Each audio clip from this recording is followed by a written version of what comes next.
Welcome to My Radical Journey. It's the last round of the Radical North America Cup. We're at Sonoma, and one of the cool things that's going on this weekend, in addition to a bunch of championships that'll be decided, is we've got two pro drivers in the field this weekend, both of who have never done a Radical race before. And one of them, Anders Fjordbach, has never been in a Radical until, was it yesterday? Yesterday morning. So Anders has raced all over the planet, probably 400 pro-level races, Le Mans 5 times, GT3 champion in Europe, loads and loads of experience. So you've driven all kinds of stuff. People who are thinking about buying Radicals or own Radicals are always curious about what they feel like relative to bigger and faster machinery. What are your thoughts so far? I think, first of all, I was super surprised by the feel and the grip level it had. I think this is my biggest surprise. Then also how much fun we had on track with the different classes and just driving it. With all the grip it has, it makes it challenging for the drivers, but really fun at the same time. So when you compare it to, let's say an LMP3 or an LMP2, which have a whole bunch more horsepower, and a bunch of aero and things like that. What's the driving experience like in this car versus those cars? So it's very different. First of all, I think there's so many different things, especially with the aerodynamics. It's much easier to drive. There is room for more aeros. The aero cars are easier to drive. You're saying the Radical is. Yeah, the Radical. Okay. The Radical is much easier to drive, because there is less aero load and you don't need to be so aware of all these dynamics that plays a big part in the higher level prototypes. And then also it has much less power, so it's easier to tame, so to say. I think it's a lot of fun, but when you're driving it, you don't really feel it's going slower than an LMP2 or an LMP3. Like, when you're behind the wheel, you're giving it everything, and you're kind of forgetting that you are in a Radical and not in an LMP2.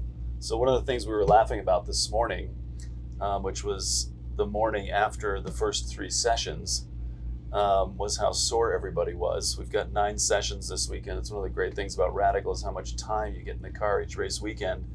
After those 3 sessions, you woke up this morning, and how did you feel? So I got pain in my knees, my hands, my forearms, my back. No, a bit sore. It's a really physical car to drive. Yeah, I think without the power steering, it's really tough. I need to go to the gym. So you've spent a lot of time also with gentleman drivers all over the place, coaching them, teaching them, driving with them. Yes. What do you think of this car as a car for somebody to sort of either get started in to learn how to drive a race car, but then also not necessarily just to get started in. You may know what you're doing already. Yeah. And what would you think about it from a gentleman perspective? I think the first thing you need as a gentleman driver is track time, and he has ample of track time. You drive all day, and you'll probably run out of driver before you run out of mileage on the car. And I think this is the first thing and the most important thing. And then when that is said, the car is easy to drive, and it doesn't give any surprises, so it's a really safe place to start. And at the same time, when you get up to speed, the car can be lively, and you can play around with the car, so it suits everyone. All right, so our second pro driver to talk to this weekend in Sonoma is none other than my son, Matt McMurry, 26 years old, 2-time IMSA champion, multiple, I think 3 times at Le Mans, maybe 4, something like that. Driven everything all the way up to LMDH, and now is a control systems engineer at HRC, Honda Racing Corporation. And Matt can come at, I think, our Q&A a little bit differently, because he is a trained aerospace engineer and a control systems engineer at HRC. And so, Matt, I'm curious what you think of the car. We talked to Anders and what he thought, but I think I just know you enough that you think about these things differently than most people who drive because of your training. What are your thoughts on this, on the Radical? Well, first, it's just a fun, easy car to get into. I think it's very like approachable. It's even for someone with no experience, like it's compared to a GT3 or an LMP2 or LMDH, it's kind of docile. Like it's not gonna bite you. There's a lot of room for error. Versus these other cars that you can get into and kind of get scared because they have way more power. They're way more edgy. Like they're difficult to drive. Or the Radical is just really easy to hop into and get a good lap and just slowly work on, and it's consistent and the tires last a long time, and it all makes it really easy and fun. What do you think about the responsiveness of the car to tuning? Like one of the things that's been really cool this weekend that is absent on most of our race weekends is we have a driver/engineer with us.